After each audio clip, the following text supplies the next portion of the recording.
The equation now. Log की terms में कुछ इक्वेशन लिखी हुई है और इस इक्वेशन को हमें सॉल्व करना है। That means we have to find the value of X है। तो लेट्स ट्राई। यहाँ पे आप देखो कि यार ये जो बेसेज हैं, यहाँ पे एक्स बेस दिया हुआ है, यहाँ पे आप देखो ए एक्स दिया हुआ है, यहाँ पे आप देखोगे ए स्क्वायर इंटू में एक्स बेस दिया हुआ है। तो इसको हमें सबसे पहले क्या करना है, इक्वेशन को जब भी आप सॉल्व कर रहे हैं तो बेसिस के ऊपर काम करना है कि बेसिस को सर सेम बनाना है ना, उसके लिए ट्राई करना। तो चलिए देखते हैं। या फिर एक और काम कर सकते हैं कि सर लॉग की ना बेस चेंज वाली प्रॉपर्टी लगा लेते हैं, बेसिस को खत्म कर लेते हैं और देन उसके बाद देखते हैं कि क्या होता है। ठीक, मीन्स इसको क्या मैं ऐसे लिख सकता हूँ, 2 log a अपॉन में log x। Base change property यार, बेस चेंज प्रॉपर्टी क्या कहती है, बेस चेंज प्रॉपर्टी कहती है कि log of b to the base a है, तो आप लिख सकते हैं log ऑफ b अपॉन में log ऑफ a।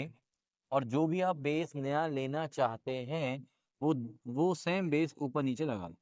अब मैंने यहाँ पे बेस नहीं लिखा, बेस नहीं लिखा मतलब आप बेस 10 मान लो या फिर बेस ई मान लो, जैसे भी आपको मानना है वो आप मान सकते हो। ठीक है, लॉगरिथम में हम जो यूज कर रहे हैं वो बेस 10 यूज कर रहे हैं। यहाँ पे क्या यूज कर रहे हैं हम, बेस 10। अगर हमने बेस मेंशन नहीं किया है तो इसका मतलब वो बेस क्या है, 10 लेके चल रहे हैं हम लोग। तो लॉग ऑफ ए अपॉन में लॉग ऑफ एक्स, ये हम सी की वैल्यू हम 10 डाल दें अगर, तो हम बोल सकते हैं यहाँ पे कि भाई log of B to the base A को अपन लोग लिख सकते हैं लॉग ऑफ बी अपॉन में लॉग ऑफ ए। मानते हो ये बात? ठीक है, सो यहाँ पे अब हमारे पास मिल गया लॉग ऑफ ए अपॉन में लॉग ऑफ ए एक्स। अच्छा, लॉग ऑफ ए एक्स को क्या मैं directly log of A plus में लॉग ऑफ एक्स लिख लूँ? Sir log of A X है log of M into N, log of M plus में लॉग ऑफ एन की प्रॉपर्टी से मैंने इस तरह से लिख लिया। प्लस में ये 3, ये बन गया लॉग ऑफ ए अपॉन में log of A square plus में लॉग ऑफ एक्स। और लॉग ऑफ ए स्क्वायर को भी क्या करो आप, 2 log ए लिख लो। लॉग ऑफ ए स्क्वायर को 2 log ए लिख लो, ये 2 पावर वाला आगे चला गया, प्लस में log X is equals to 0। Okay, ठीक है सर। अब एक काम करते हैं, यहाँ पे ध्यान दो, लॉग ए लॉग ए लॉग ए सभी में से कॉमन है। सर लॉग ए की कॉमन ले लो, लॉग ए को कॉमन ले लेते हैं। लॉग ए को कॉमन लेंगे तो हमारे पास बचेगा 2 अपॉन में लॉग एक्स। अच्छा एक काम और करो, लॉग एक्स को कुछ नाम दे दो, क्योंकि पूरी इक्वेशन में हर बारी लॉग एक्स हर जगह सेम नजर आ रहा है, तो लॉग एक्स को हम कुछ नाम दे देते हैं, let it be T plus 1 upon में। अच्छा ये जो लॉग ए है, क्योंकि नीचे भी लॉग ए 2 बारी रिपीट हो रहा है, तो उसको भी एक कांस्टेंट वैल्यू अल्फा नाम दे देता हूँ। बाहर आप लिखना चाहें तो अल्फा लिख सकते हैं आप। ठीक है, तो यहाँ पे मैंने इसको अल्फा नाम दे दिया, इसको टी नाम दे दिया, प्लस में ये 3 और अपॉन में क्या बचा अब यहाँ पे 2 अल्फा बचा सर, और प्लस में टी बचा इक्वल्स टू ए 0। ओके आएगा। अब लॉग ए में अगर ए की वैल्यू 1 हो जाए तो लॉग ए 0 होगा भाई, या तो ये वाली टर्म 0 होगी या फिर ये टर्म 0 होगी। अगर ये टर्म 0 होती है तो इसका मतलब ए को 1 होना पड़ेगा, बट हमें सर ए की तो वैल्यू निकालनी ही नहीं है, हमें तो एक्स के ऊपर कमेंट करना है। हाँ ए पॉजिटिव दिया हुआ है तो हम ये मान के चलेंगे कि भैया ए की वैल्यू 1 नहीं है, क्योंकि अगर ए 1 हो गया तो हमारे पास एक ऑप्शन हो जाएगा कि हाँ भैया ए इक्वल्स टू 1 भी इस इक्वेशन को सेटिस्फाई करता है। बट इक्वेशन में हमें एक्स की वैल्यू निकालनी है, तो हम ये मान के चल लेते हैं कि ए की वैल्यू 1 नहीं है, मतलब ये वाली टर्म 0 नहीं है। ठीक है, तो बचा हमारे पास दिस। तो प्रोवाइडेड हम ये एज्यूम कर लेते हैं, प्रोवाइडेड कि ए की वैल्यू 1 नहीं है, सो दैट लॉग ऑफ ए की वैल्यू 0 नहीं है, एंड विच इम्प्लाइज ये जो पार्ट बचा 2 अपॉन में टी प्लस 1 अपॉन में अल्फा प्लस में ये टी प्लस में 3 अपॉन में 2 अल्फा प्लस में T must be equal to 0। Simple. ठीक है, अभी एलसीएम ले लेते हैं, एलसीएम ले लो और इसको एक इक्वेशन में क्रिएट कन्वर्ट कर। ठीक है, ये टी इसमें भी आ रहा है, इसमें भी आ रहा है, उसमें भी आ रहा है। ठीक है, तो टी इंटू में अल्फा प्लस का ये टी इंटू में ये 2 अल्फा प्लस का ये टी इक्वल्स टू 0। एलसीएम ले लो तो क्या आएगा, 2 इंटू में अल्फा प्लस टी इंटू में 2 alpha plus T plus T into में अल्फा प्लस टी कैंसिल हो गए, तो अभी टी गया और 2 अल्फा प्लस टी गया। सिमिलरली प्लस यहाँ पे क्या आ जाएगा 3 इंटू में टी इंटू में अल्फा प्लस टी। अच्छा ये वाली टर्म तो जीरो में चली गई, ये तो चला गया। अभी जो बची हुई इक्वेशन है उसको हम सिंप्लीफाई कर लेते हैं। तो ये बन गया हमारे पास 2 इंटू में 2 अल्फा स्क्वायर प्लस में ये 3 अल्फा टी बन गया अंदर, प्लस में ये T square. This is now 2 alpha T plus में ये T square plus 3 alpha T plus में ये 3 टी स्क्वायर इक्वल्स टू 0। ये आया। अब टी स्क्वायर वाली टर्म देखो, 2 टी स्क्वायर 2 से मल्टीप्लाई हो रहा है, 3 टी स्क्वायर हो गया और 3 टी स्क्वायर है, तो टोटल हो गया हमारे पास 6 टी स्क्वायर प्लस अभी अल्फा इंटू टी वाली टर्म देखते हैं।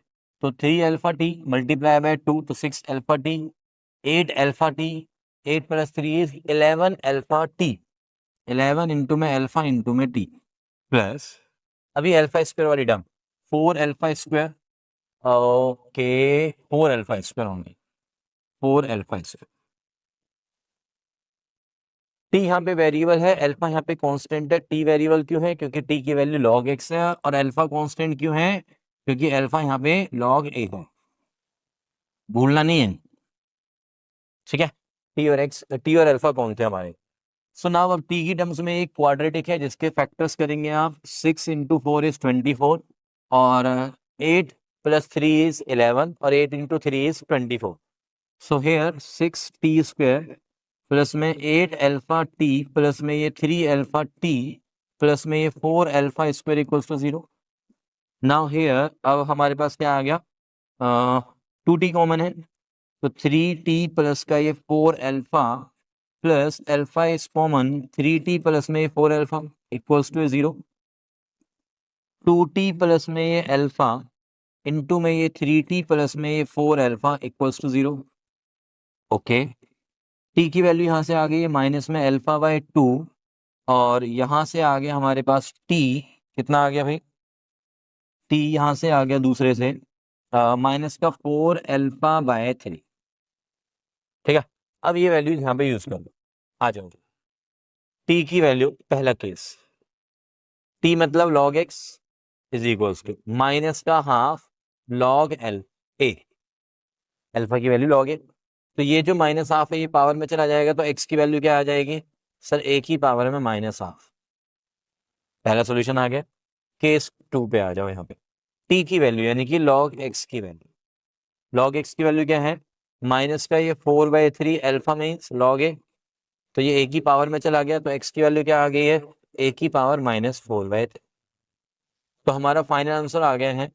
So therefore final answer is x की दो वैल्यूज आ गई आपके पास, माइनस ए की पावर माइनस हाफ और ए की पावर में -4/3, और ये हम लेकर चल रहे हैं प्रोवाइडेड कि ए की वैल्यू 1 नहीं है। ऐसा हमने ऑलरेडी यहाँ पे एक अजम्पशन लेके काम किया, हम ये मान के चल रहे हैं कि ए की वैल्यू 1 नहीं है, ठीक है। तो I hope this is clear. तो चलिए नेक्स्ट प्रॉब्लम पे आते हैं हम। ये हो गए हमारे पास problem number, this is your problem number 14, ठीक। प्रॉब्लम नंबर 14, जैसा कि हमें पता है कि एक क्वेश्चन हमारा लॉगरिथम का और दूसरा क्वेश्चन हमारा मॉडुलस का। पैटर्न चलते हैं आगे। तो 14 प्रॉब्लम में हमारे पास जो टर्म दी हुई है मॉडुलस के अंदर, वो एक क्वाड्रेटिक टर्म है, ये वाली टर्म, ये क्वाड्रेटिक टर्म है जिसको हम फैक्टराइज कर पा रहे हैं। क्या है इसके फैक्टर्स, जल्दी से बता दो। ये है सर x प्लस का 1 इंटू में x प्लस 3, ठीक है। मॉडुलस के अंदर वाली टर्म को मुझे बाहर निकालना है, तो उसका मेथड क्या होता है कि मॉडुलस अंदर वाली टर्म से पूछेगा कि भाई आप पॉजिटिव हो या नेगेटिव हो। तो अब ये जवाब देगी टर्म कि मैं पॉजिटिव हूँ, मैं नेगेटिव हूँ। उसके हिसाब से मॉडुलस बोलेगा तू बाहर निकल एज इट इज, या तू माइनस साइन के साथ बाहर, ठीक है ना। तो कंडीशंस बनानी पड़ेंगी कि ये पता लगाना पड़ेगा कि ये पॉजिटिव कब है और ये नेगेटिव कब है। या ऐसे बोल लो कि एक काम करते हैं सर, डेफिनेशन उतार लेते हैं पहले कि मोड के अंदर समथिंग है इज इक्वल्स टू, वो एज इट इज बाहर आ जाएगा सर, कब, विद द कंडीशन इफ ये जो टर्म है वो पॉजिटिव है ना, और इस टर्म को मैं यहाँ पे लिख रहा हूँ x प्लस में 1 इंटू में x प्लस 3, ये पॉजिटिव हो और इक्वल्स टू 0 भी होगा तो भी चलेगा सर, इक्वल्स टू 0 भी। एंड दूसरी कंडीशन क्या थी कि अगर ये नेगेटिव है, x प्लस 1 इंटू में x प्लस 3 क्या है, नेगेटिव है, तो अंदर वाली टर्म अगर नेगेटिव है तो मॉडुलस कैसे ओपन होगा सर, माइनस ऑफ अंदर वाली टर्म, माइनस ऑफ अंदर वाली टर्म। ओके है क्या ये बात?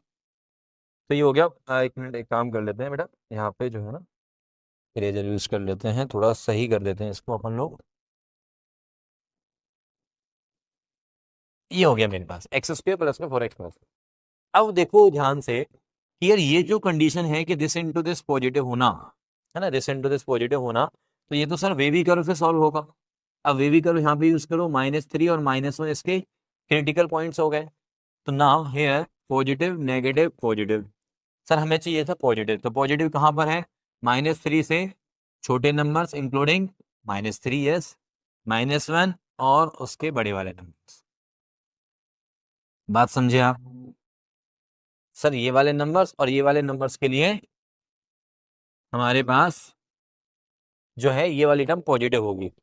इसका मतलब जब मैं ये बोलूंगा कि ये मॉडुलस के अंदर जो टर्म है उसकी वैल्यू ये है, तो उसमें कंडीशन क्या रहेगी कि x की वैल्यू जो मैं एज्यूम करके चल रहा हूँ वो -3 या उससे छोटा, यूनियन विद -1 और उससे बड़ा। सिमिलरली ये नेगेटिव अंदर वाला नेगेटिव मतलब -3 और -1 क्रिटिकल पॉइंट है, पॉजिटिव नेगेटिव पॉजिटिव, तो सर ये वाला पार्ट हो गया नेगेटिव के लिए, है ना, यानी कि x की वैल्यू -3 से -1 के बीच में हो।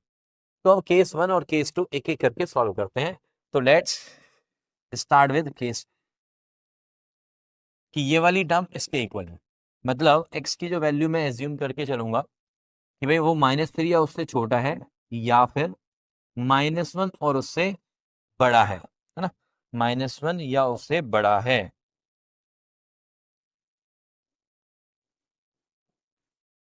ठीक है, तो ये हमारे पास केस 1 में x की वैल्यूज जो हमारे पास दी हुई है वो लेके चलते हैं। तो नाउ इस केस में मोड ऑफ दिस यानी कि equation becomes, our equation become, mod of this become this only, यानी कि एक्स स्क्वायर प्लस का ये 4x प्लस 3, नाउ प्लस में ये 2x और प्लस का ये 5। तो हमारी इक्वेशन कुछ ऐसी आ जाएगी सर, यहाँ पे एक्स स्क्वायर प्लस का ये 6x प्लस का ये 8, इसके फैक्टर्स किया आपने x प्लस में 4 और x प्लस का 2, तो x की वैल्यूज क्या आ गई हैं आपके पास, -4 एंड -2। अब इन दोनों वैल्यूज में से ये चेक करना है हमें कि यहाँ पे कौन सी वैल्यू सेटिस्फाई कर रही है। सर जो -4 है ना वो -3 से पीछे एक नंबर होता है ना, -3 से पीछे यहाँ पे कहीं -4 होगा तो वो इस कंडीशन को सेटिस्फाई कर रहा है। -2 जो है वो -3 और -1 के बीच में आएगा तो ये सेटिस्फाई नहीं करेगा, ये हमारे डोमेन वाले पार्ट, जो हम ये डोमेन वाला पार्ट हो गया, इसमें नहीं है। सो इस इक्वेशन को सेटिस्फाई करने वाला केस 1 के अंदर एक ही एलिमेंट बना, that is -4 only, -4 only in case 1। ठीक है, अब आते हैं हम केस नंबर 2 पे। तो now this is here case number 2। Case number 2 में क्या होगा कि भाई इस मॉडुलस के वाली जो टर्म है अंदर वाली टर्म वो बाहर निकलेगी किसके साथ, माइनस साइन के साथ। तो -x स्क्वायर माइनस का 4x माइनस का 3, प्लस में कौन कौन आए, ये 2x आया सर, प्लस में 5 आया, इक्वल्स टू 0। मानते हो बात कि सर हाँ यही आएगा। केस 2 में हमारे पास कंडीशन क्या चल रही है, ये वाली कंडीशन चल रही है कि x की वैल्यू -3 से -1 के बीच में है। ठीक है, अच्छा यहाँ पे इक्वालिटी लगा भी लोगे तो कोई फर्क नहीं पड़ेगा, मैंने तुम्हें पहले बताया हुआ है मॉडुलस में जो ये दो केसेस बनते हैं वहां पे आप इक्वालिटी लगा भी लेंगे तो भी कोई दिक्कत नहीं है। ठीक है, क्योंकि इक्वालिटी इज मीन्स कि वो जो अंदर वाली टर्म है वो 0 हो जाए, और 0 हो जाए तो मतलब वो एज इट इज 0 बोल लो या -0 बोल लो, बात सेम है। ठीक है, तो यहाँ पे अगर मैंने लिख दिया है -3 और -1 पे क्लोज तो कोई दिक्कत नहीं है, इसका बस इंटरसेक्शन लेना है तो इसका सोल्यूशन आएगा। चलो देखते हैं जी केस 2 में सोल्यूशन क्या आता है। माइनस का x स्क्वायर माइनस का 2x बचा सर और प्लस का 2 बचा। ओके, माइनस कॉमन कर देते हैं, एक्स स्क्वायर प्लस का ये 2x माइनस का 2 बचा। सर इसके तो फैक्टर्स नहीं होंगे, बात तो सही है, इसके फैक्टर्स नहीं हो रहे, क्या करें हम सर, डी वाला फॉर्मूला लगा लेते हैं, है ना। तो डी वाला फॉर्मूला लगाएंगे तो एक्स की वैल्यू क्या आएगी बोलो यार, एक्स की वैल्यू आ जाएगी कुछ यहाँ पे लिख लें यार, यहाँ कर लेते हैं चलो। तो एक्स की वैल्यू क्या आ रही है, एक्स की वैल्यू आ रही है सर माइनस का B plus minus under root के अंदर डी। अंडर रूट डी का मतलब क्या हो गया, बी स्क्वायर माइनस का 4ac। चलो डी निकाल देते हैं यहाँ पे। तो डी बी स्क्वायर माइनस का 4 इंटू में ए इंटू में ये सी, तो ये होगी 4 और 8 12, डी आ गया 12। तो डी इज 12 हेयर और अपॉन में 2a इज 2 ओनली, ठीक है। 2 और रूट 12 इज 2 रूट 3। तो 2 से 2 चले गए, सारे आपस में कट गए और बचा यहाँ पे -1 प्लस माइनस में रूट थ्री होता है सर 1.732। तो एक वैल्यू तो आ गई है -1 प्लस में 1.732 और दूसरी वैल्यू आ गई -1 माइनस का 1.732। मतलब एक तो हो गया 0.372 और एक हो गया माइनस का 2.732। अप्रोक्सीमेट ये वैल्यूज आ गई है दोनों। तो अब ये दोनों वैल्यूज में से -3 से -1 के बीच में कौन कौन है, -3 से -1 के बीच में सर पॉजिटिव वाला तो हो ही नहीं सकता, और नेगेटिव में भी -2 पॉइंट समथिंग है, तो यस ये तो होगा सर, है ना। मतलब हमें आंसर में पॉइंट्स में नहीं दिखाना, ये अप्रोक्सीमेट वैल्यूज होती है बेटा, these are only the approximate values. Root 3 की जो वैल्यू हम लेते हैं 1.732, this is up to 3 decimal places only, ना कि ये एग्जैक्ट वैल्यू है, ठीक है ना।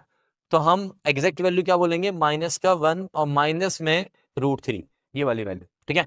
तो -1 minus √3 is the another solution, ये बिलोंग कर रहा है -3 से -1 के बीच में। सो फाइनल सॉल्यूशन क्या होगा, सो फाइनल सॉल्यूशन एक तो ये हो गया हमारे पास ये वाला नंबर, और एक नंबर हो गया हमारे फाइनल सॉल्यूशन का x इक्वल्स टू -4। तो देर आर ओनली 2 सॉल्यूशंस।